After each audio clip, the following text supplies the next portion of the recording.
Hi, I'm Gavin Glicksman. You're watching Sunboxing, and we're here today at London's O2 Arena for the official announcement of Carl Froch's rematch with Mikkel Kessler. Carl, big fight. It's all confirmed now. May 25th. We're going to be back at the O2 Arena. How are you feeling? We're not going to be back at the O2. I've never been here. I'm feeling. You're here today. Well, I'm here today. Yeah, we're going to be back here.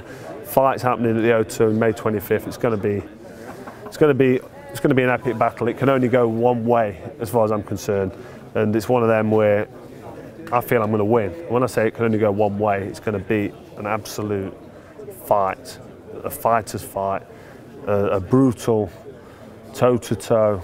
He's going to get hit, I'm going to get hit. You know, there's going to be cuts, bruises, breaks. I think there might even be a couple of touchdowns because we're going to stand and we're going to leave it in the ring. It's as simple as that. I've got to win this fight. He beat me for my first ever career defeat and it was hurtful. So as soon as I get in there, I'm going to pick up round 13 with him, where I left off in round 12 in Denmark, and it's going to be standing in range. I mean, tactically, if we've got tactics, jabbed and moving, not hit and don't get hit, it's always plan A for any boxer. That's going to go out the window after round 1 or 2. So, you know, it's going to be phenomenal.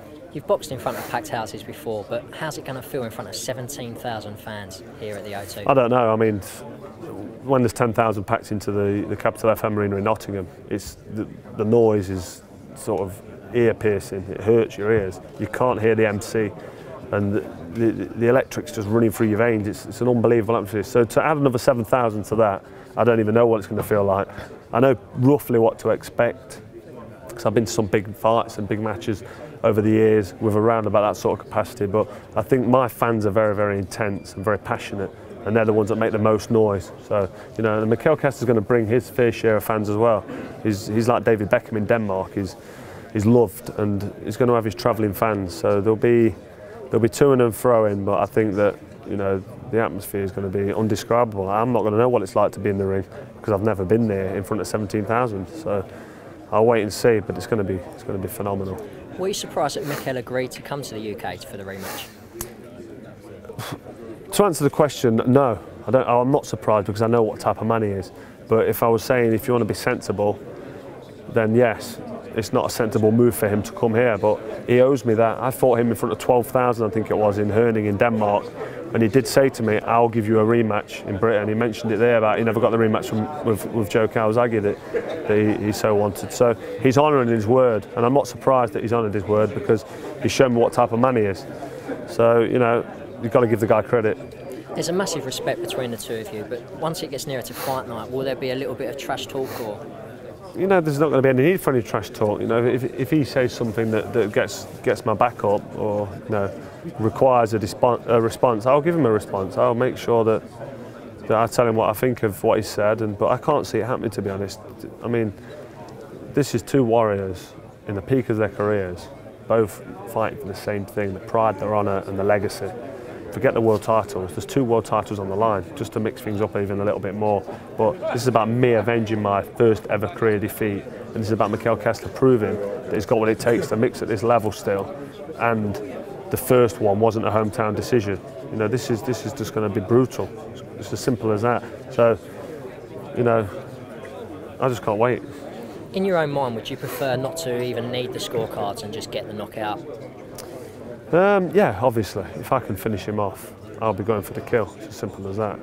That's obviously probably a bad terminology to use in a sport where you're hitting each other hard and trying to render each other unconscious. But it's as simple as that. If metaphorically speaking, I could do some serious damage to Mikkel Kessler, I would do, because that's what it means to me. And we're in there trying to do damage with our bare hands. It's brutal. It's the fight game. It is what it is. I've got a lot of respect for Mikkel Kessler, and I think it's equally reciprocated from him. You know, we're both warriors, so we both can shake each other's hand, look each other in the eye and say, you know, let's do the business. But at the end of the day, I want to win the fight, and I'll try and win by any means necessary, and I know he's going to be doing the same. Just finally, do you think Andre Ward will be an interested spectator on the night? Potentially. He's out injured at the minute. He is what he is. This is when someone asked me about when when you lost to Ward, did it hurt? Yes, it hurt that I got beat. I didn't think I was beatable. I never thought I was going to lose as a professional. But it didn't hurt in the sense that I got beat by a man like Mikkel Kessler, somebody who's tough and strong and proud, who can fight, who's honourable, who stood and gave me a chance to hit him back, you know, and make it a fair fight. Where Andre Ward beat me because he fiddled his way through, he ducked and dived towards the latter part of the fight. The last 4 rounds, he was hanging on. And I couldn't hit him because he was too slippery and trickery and he was a spoiler. So it was a fight where I just thought, you know what a load of rubbish that was. Didn't enjoy it, wouldn't really want the rematch. But yeah, he'll be an interesting spectator. He'll be looking on thinking, oh, I'd like to fight one of them two. But he's got the win over me and Kessler. He's got his fiddly, messy points win over Mikkel Kessler, headbutting him and cutting him and holding. And he's got the same with me. 9, 10, 11 clinches around without getting a point deducted. You know, boring fight to watch. It's not really worth talking about. It's not something that I really want to go back in and put myself in that position because I know what to expect. I think I can beat him because I've only got to hit him on the chin with a heavy shot. But it's landing that shot against someone who's so negative. So he'll be watching, but I don't think Mikkel Kessler or myself are that interested in Andre Ward. But having said that, I think the only real fight after the fight with Kessler, for me, would be the Ward fight because that's another defeat that could potentially be avenged. But for now, it's all about Warriors Call. Mikkel Kessler and myself getting it on and doing the business. That's all it's about. That's all I'm thinking about. That's all Mikkel Kessler's thinking about. Brilliant. Carl, thanks for your time, mate. Appreciate that. Pleasure. Thank you, mate.